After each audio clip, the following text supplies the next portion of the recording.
I'm Elizabeth Henson. Welcome to the Messy Success Podcast, where I'm helping creative dreamers and overachievers tackle business and life.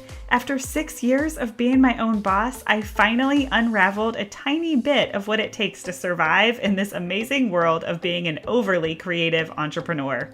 I'm your business bestie, here to help you with all those big ideas and to normalize some of the day-to-day struggles that we all share. My mission is simple. I want more women to make a living doing what they love and to feel good about themselves in the process. The best way to start? We can't do it alone. So welcome. I hope you'll hang out with me here where it's totally okay to be messy.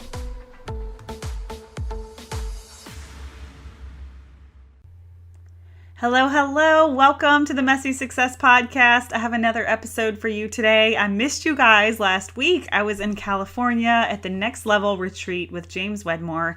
It was so amazing. I have so many good takeaways. I'm just like mentally unpacking and debriefing and, just getting back into the swing of things. It's Tuesday. This episode will go live on Thursday, and I just feel a little discombobulated. I had Gracie's kindergarten registration this morning, and it just kind of like threw my morning routine for a loop a little bit. And, she was excited and nervous, and I didn't have a lot of time to prepare her. You guys know how that is as a parent. And now I've got to track down all the stuff that we need for her paperwork. So little distracted, but I know once I get started, this is going to get me totally back in business mode. I love talking business, all things brainstorming. It's totally my jam. And today we're going to be talking about like what makes us unique, right? How do we define that thing, that element, that purpose that makes us different from everyone else in our industry who might be doing the same thing or something similar? And I asked this in my Insta stories yesterday, and so many people gave me feedback saying this is a really hard question. And it shouldn't be, right? Like if you have a client that says, I'm just curious, like why you? Like why should I buy from you and not Sally up the street who does the same thing? Like we should be able to answer that, and we should be able to answer it confidently. And I don't just mean I really believe in customer service. I'm really punctual. I love all my clients more than anybody else. Like, I'm not talking about the fluffy answers like that.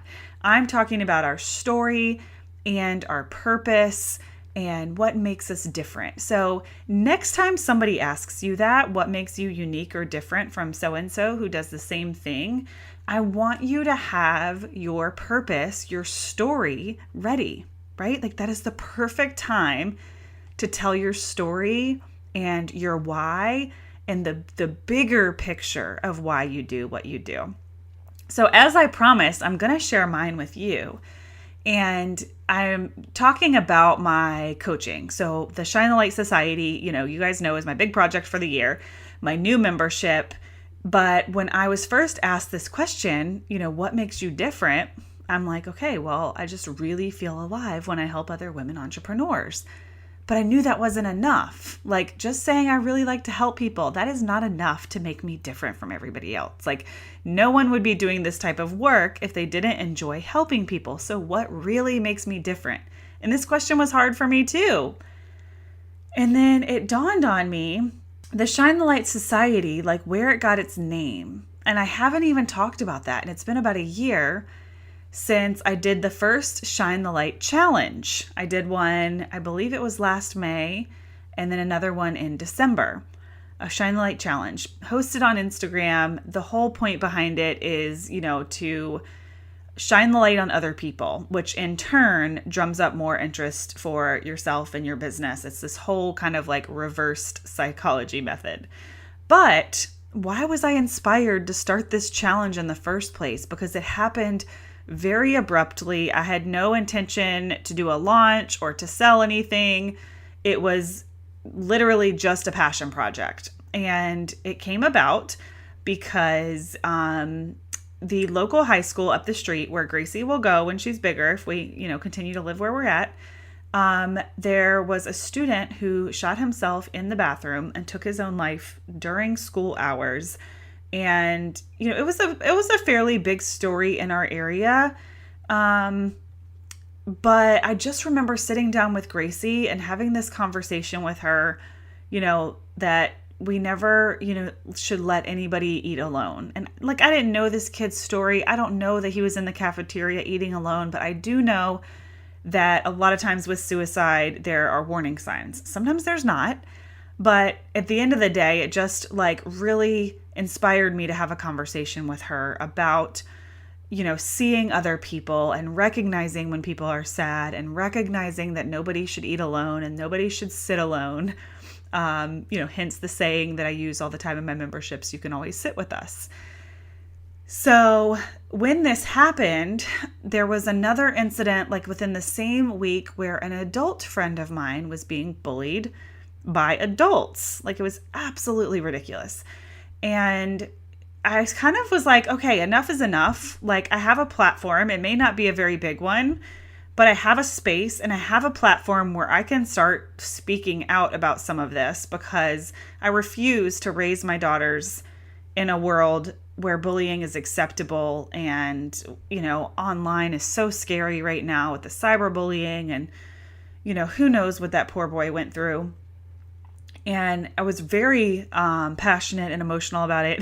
If you join our Next Shine the Light Challenge, you can actually go back and see the very first Facebook Live where I talk about all this, like very vulnerably, why I'm doing it, what my mission is, to make the internet better, to do better for our children. And while we cannot control what's happening in the world, what's happening online, what's happening in all of these schools where there's school shootings and so forth, we can't control that.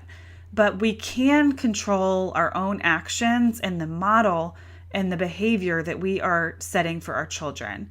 And that's really where a lot of this stemmed from, is that, there's a lot that I can't do. But what I can do is I can show my children that the internet can be a safer place, and that we can be part of that we can be part of making the world better, even if it feels small. It's like recycling. If everybody recycles, then the world feels the difference.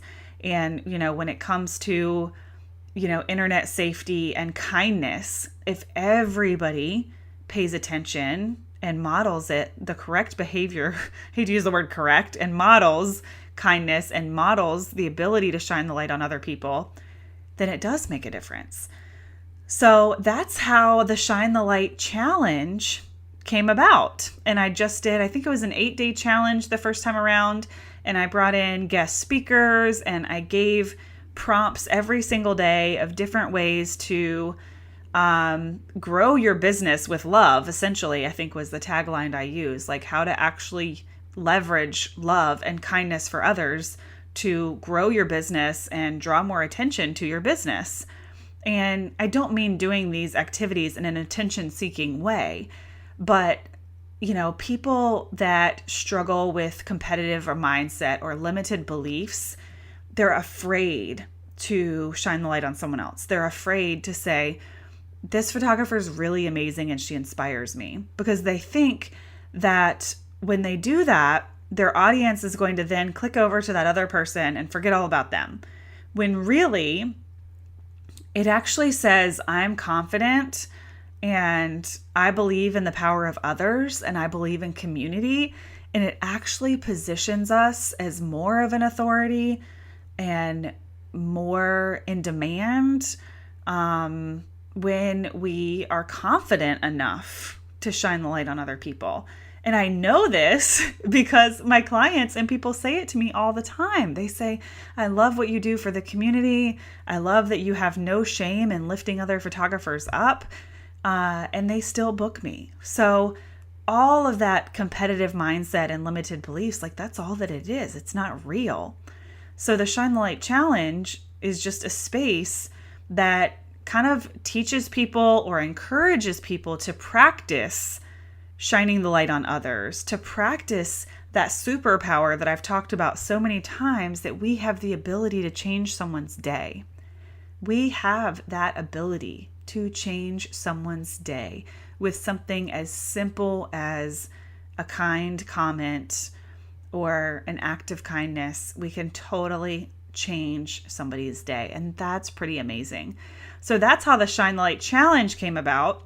And then when I was ready for the membership, I just said, you know what? Like, I've already kind of built this movement per se, or this entity around the Shine the Light Challenge. Like, why not build off of that and call it the Shine the Light Society? But I didn't really think to share the origin story because, the Shine the Light Society is all about helping creative dreamers become industry leaders, right? So helping women who have some type of creative business or creative passion and, turn that into a successful, thriving business where they are leaders. And, I was like, well, is this still related to the origin story? And it absolutely is, because while I might be tackling the entrepreneur space, I'm still using those exact core values of shining the light on other people, of collaborating with others, lifting others up, that there's power in numbers, that, powerful women empower women, or empowered women empower women, whatever that saying is. Like, that's truly what it is. And I had kind of just let the origin story, fall to the back lines. So all this discussion about what makes us different and what makes us unique, it took me a while to get there, but I'm like, that's what makes me unique, is that this all came about because of this little thing that I did, because I was inspired to do better for my children, right? And there's another story that I'm going to share with my purpose too, about, why I think it's important to encourage other people and to celebrate others. And I was young. It was when I first took my field hockey coaching position at a local high school.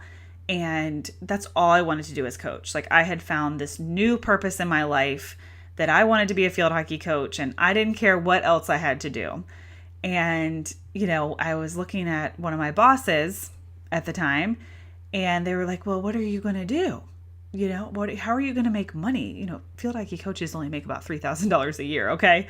So I had to do something else to pay the bills and support my coaching habit, which is what I told people. And I remember looking at, a boss and saying, I don't know, like, I'm a graphic designer. I have all this experience. Like, maybe I'll just start a t-shirt company, and be an entrepreneur and then coach as well, because being an entrepreneur would allow me to have flexibility and create my own hours. And I'll just never forget the way that she looked at me and laughed at me in a way, like, just that entire doubt all over her face. And I was young, I was in my mid 20s, I guess. And of course, I never created a successful t-shirt business. Like, let's be real. I had no idea what I was doing. I had no idea how to be an entrepreneur. I just knew that I loved coaching and I was going to do whatever it took to be that. But I'll never forget that feeling. It was the same thing when, I was a kid and people told me I wasn't good enough to play field hockey in college. You know what it's like when someone tells you that you're not good enough, or somebody gives you that look of like, yeah, right. And, as I got older and got into this space finally through photography, I've always known that I've never wanted other women to feel how I felt in that office. I never want them to get the courage to say something out loud, to say that big dream or that vision out loud, and not be in a space where they're encouraged to chase that dream. Because we can do anything, right? Like, that's what I've really learned. We can do anything, and all the answers are out there. You can learn how to do anything you want to do on YouTube. And if it's not on YouTube, then you can get rich being the one to teach people how to do it on YouTube. Like, seriously, this online world is out there for the taking, for anybody that has the soul and the passion to show up and to do the work. And I just don't ever want other people, other women, children, whoever, to feel like their dreams are not going to be encouraged. Because I felt small, and I don't ever want people to feel small. So that's another part of my purpose, or another thing that makes me different is, just through my experiences and through some of the things that hurt me along the way, has defined, the space that I want to create for other people, and the safe space and the encouraging space that I want to create for other women. So those are my two big, purpose stories that make me different from everyone else. Now, isn't that a lot more powerful than just saying, I provide top-notch customer service and I answer my emails in 24 hours and I'm punctual? It's so much different, right? You get this visual of the thing that I'm trying to accomplish in the world versus what just makes me good at what I do, right? It's a big difference.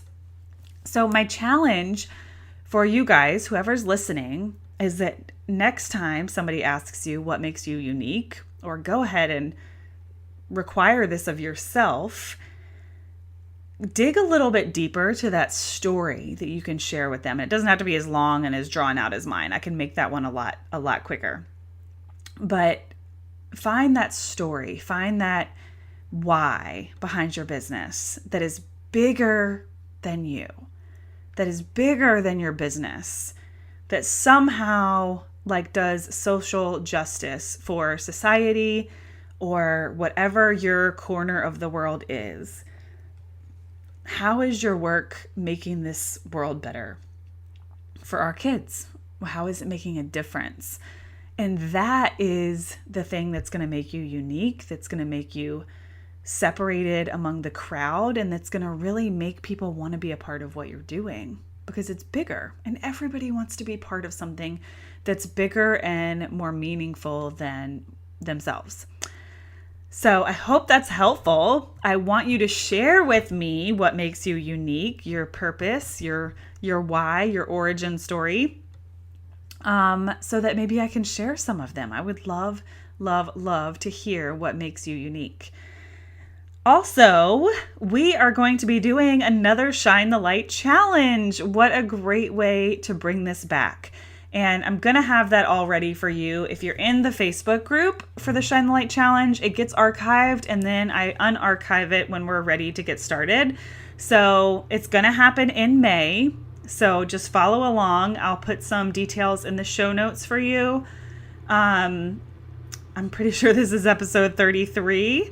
So elizabethhensonphotos.com/33. And I'll put some details there for you on how you can make sure that you don't miss anything for the next Shine the Light challenge. This is such a fun challenge. People are just constantly tagging each other and giving each other shout outs and loving on each other.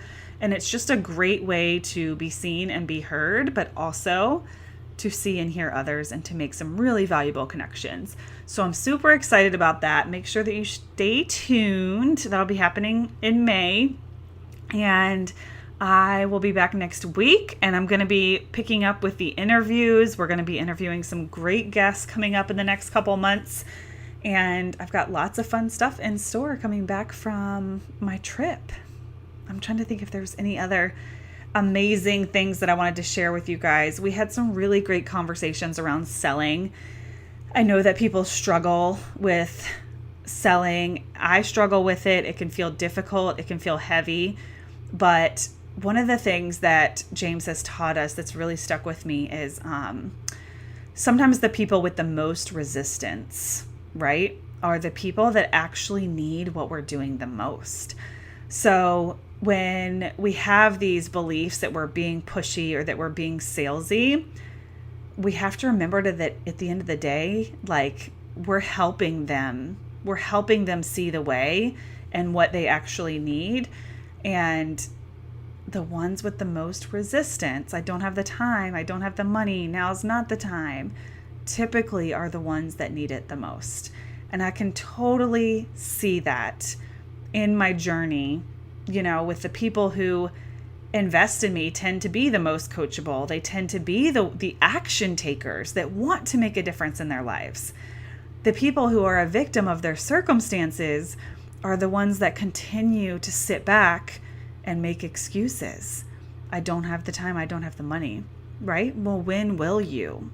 And I'm not just referring to investing with me, investing in whoever is going to make a difference in your life or whatever it is. but when is the right time? We have to ask some of these hard questions. When is the right time? How will you know when it's right?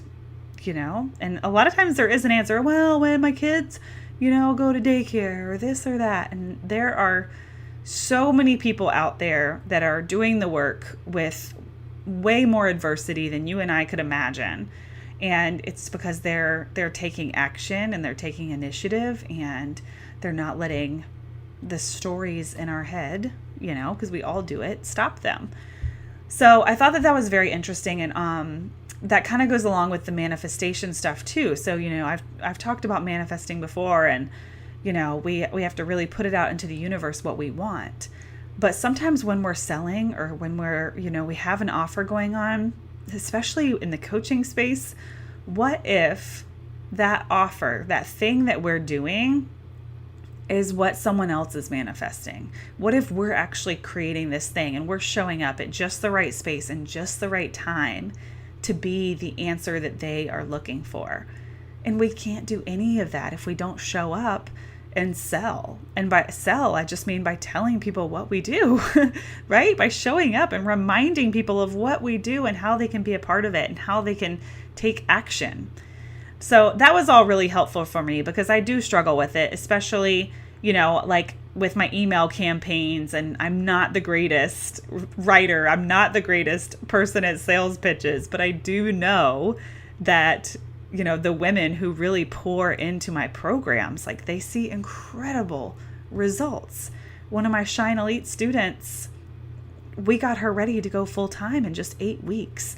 And in just 8 weeks, she's making more money than she was making at her day job. And I can't take credit for that. She showed up and she did the work and she was ready. But that is incredible. And that's the power of showing up. And that's the power of really changing your mind and saying, I'm going to do this and my success is inevitable. So I hope that you will decide that your success is inevitable, whatever that looks like for you. Come visit us. Let me know what your special thing is, your story that makes you unique. And I hope that this helped in some way. Make sure that you let me know. Tag me on Instagram at elizabeth.henson. Leave us a review. Share this episode with a friend. All the things. We love it. Thank you so much for being here.